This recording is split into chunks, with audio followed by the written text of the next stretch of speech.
નમસ્કાર મિત્રો, ફરી એક વખત આપ સર્વે મિત્રોની સામે અધ્યાત્મના વિષય ઉપર એક બહુ સુંદર મજાનો વિડીયો લઈ અને ઉપસ્થિત થઈ રહ્યો છું. મિત્રો, આજના વિડીયોનો વિષય છે ધર્મીને ઘેર ધાડ પડે અને અધર્મીને ઘેર વિવાહ. મિત્રો, આવી ઘણી બધી કહેવતો પણ પ્રચલિત છે. જૈસી કરની વૈસી ભરની, જેવું કરશો તેવું પામશો. મિત્રો, આ બહુ બધું અધ્યાત્મ અહીંયા પડ્યું છે, પણ કર્મની હું જ્યારે વાત કરું છું, કર્મના સિદ્ધાંતની વાત કરું છું, આ બધી કહેવતો આપણી પાસે છે, છતાં પણ મારો ને તમારો એક સામાન્ય અનુભવ એવો છે કે જે અનુભવ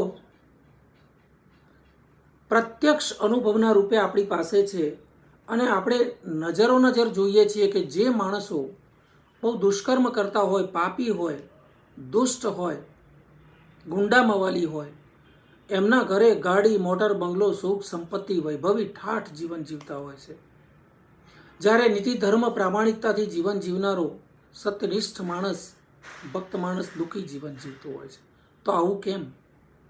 તો મિત્રો, આ વાતથી કંઈ નિરાશ થવાની જરૂર નથી, કારણ કે કર્મનો સિદ્ધાંત જ કંઈક એવો છે.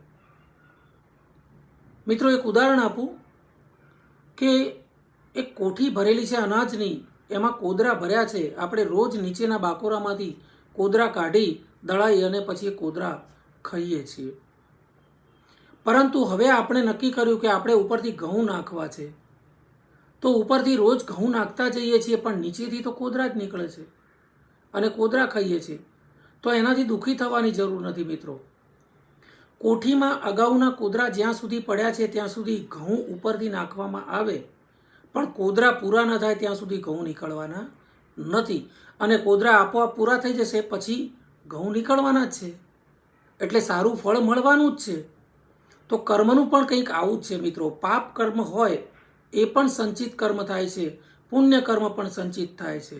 સંચિત પાપ કર્મો પૂરા થાય એટલે માણસ સુખ ભોગવતો હોય છે, અને સંચિત પુણ્ય કર્મો ભેગા થાય પછી માણસ સુખ ભોગવતો હોય છે.